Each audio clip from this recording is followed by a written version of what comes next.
राष्ट्रपति Donald Trump और California के बीच तनाव सोमवार को और बढ़ गया, जब पेंटागन में चल रहे आव्रजन विरोध यानी कि इमिग्रेशन प्रोटेस्ट का जवाब देने वाले नेशनल गार्ड सैनिकों की सहायता के लिए लॉस एंजलिस शहर में लगभग 700 जवानों को तैनात कर दिया गया।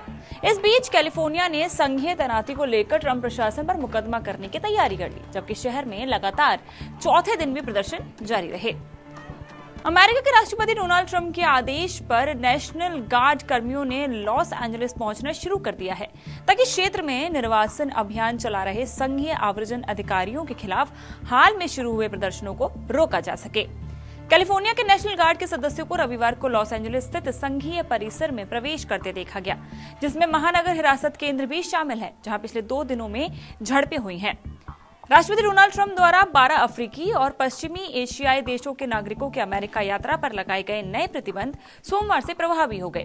राष्ट्रपति ट्रंप द्वारा बुधवार को हस्ताक्षरित नए आदेश में 7 अतिरिक्त देशों के उन लोगों पर भी नई यात्रा पाबंदियां लगाई गई जो अमेरिका के बाहर हैं और जिनके पास वैध वीजा नहीं है।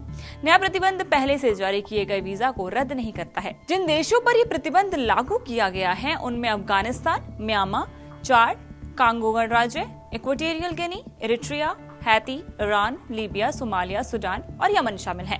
नए वीजा प्रतिबंध Burundi, Cuba, Laos, Sierra Leone, Togo, Turkmenistan और वेनेजुएला के नागरिकों पर भी लागू होंगे। कैलिफोर्निया के गवर्नर गेविन न्यूसम ने सैकड़ों प्रदर्शनकारियों और दंगारोधी पोशाक पहने संघीय आव्रजन अधिकारियों के बीच लगातार दूसरे दिन हुई झड़प के बाद एक बयान जारी कर ट्रंप प्रशासन के इस कदम का विरोध किया है। लॉस एंजलिस के दक्षिण में लातिन मूल के वर्चस्व वाले पैरामाउंट शहर में होम डिपो से सटे गृह विभाग के कार्यालय के सामने शनिवार को झड़पें हुई। संघीय सुरक्षा कर्मियों ने प्रदर्शनकारियों को नियंत्रित करने के लिए आंसू गैस, फ्लैश बैग, विस्फोटक और प्रभावित करने वाले गोले छोड़े, जबकि जवाब में प्रदर्शनकारियों ने भी सीमा गश्ती के वाहनों पर पत्थरबाजी की और सड़कों पर कूड़ा जलाकर अवरोध पैदा किया।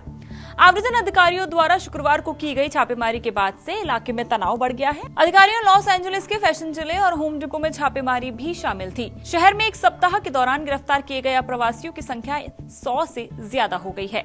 एक प्रमुख यूनियन नेता को विरोध प्रदर्शन करते समय गिरफ्तार कर लिया गया और उन पर कानून प्रवर्तन में बाधा डालने का आरोप लगाया गया है। व्हाइट हाउस ने घोषणा की कि ट्रंप गार्ड को उस अराजकता से निपटने के लिए तैनात करेंगे जिसे पनपने दिया गया है। डेमोक्रेट गवर्नर न्यूसम ने सोशल मीडिया मंच एक्स पर एक पोस्ट में कहा कि ये जानबूझकर उठाया गया भड़काऊ कदम है और इससे केवल तनाव बढ़ेगा। गवर्नर ने बाद में कहा कि संघीय सरकार तमाशा खड़ा करना चाहती है। उन्होंने लोगों से हिंसक कदम से बचने का आग्रह भी किया। अमेरिका के रक्षा मंत्री पीट हेग्सेथ ने संघीय सरकार द्वारा इस मामले में आक्रामक रुख अपनाने का संकेत देते हुए सेना तैनात करने की चेतावनी दी थी। उन्होंने एक्स पर लिखा, यदि हिंसा जारी रहती है तो कैंप पेडल्टन में सक्रिय मरीन को भी तैनात किया जाएगा। वे हाई अलर्ट पर हैं। तो ये थे वो 10 पॉइंट्स जिनसे अमेरिका की हालत अब आपको समझ आ गई होगी। तो ये थी अभी की खबर, अभी की अपडेट। ऐसी तमाम जानकारियां हम आपके लिए लाते रहेंगे।